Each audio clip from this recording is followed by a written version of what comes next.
Hi, you are in the Transform Learning webinar, and this is Steve from Geeks on Tap.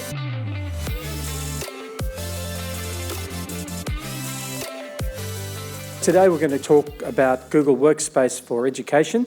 It used to be called G Suite for Education. They changed it.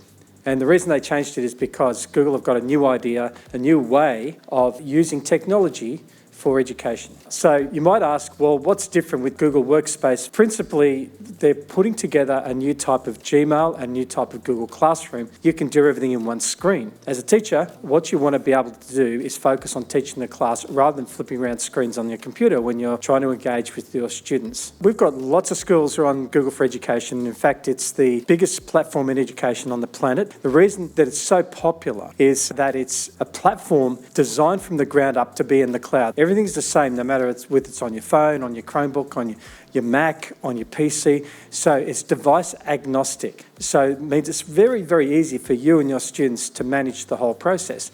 All the kids you're teaching now and all the young people you're teaching now are digital citizens. They understand Google, the kids understand Google.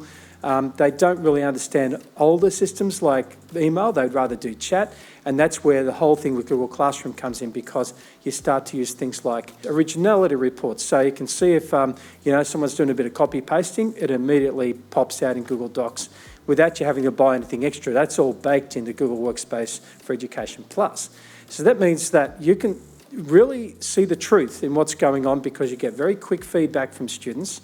You're able to very quickly push assignments out. You're able to very quickly comment on those assignments. So everything can be done at your time as an educator in terms of like feedback. For example, if you have to get home early, you're a parent yourself, you can get home and do pick up, and then after that maybe do some papers, but online, in between everything else you're doing. Maybe you're waiting somewhere for a rehearsal to finish for your children or whatever, and you can just correct a few things or do a few comments as you go, because it's available on your phone, it's available on your PC, available on your Mac.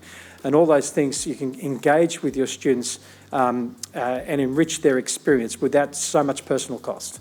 So I think for educators, it's an amazing system, and it's easy to use, and you're able to use all these huge library. People don't realise a huge library of plugins that you can plug into Google Classroom. So if you've got curriculum-specific things around, mathematics, around nature, around history, those sort of things are available. Deep resources that you can bring to make the learning experience fantastic.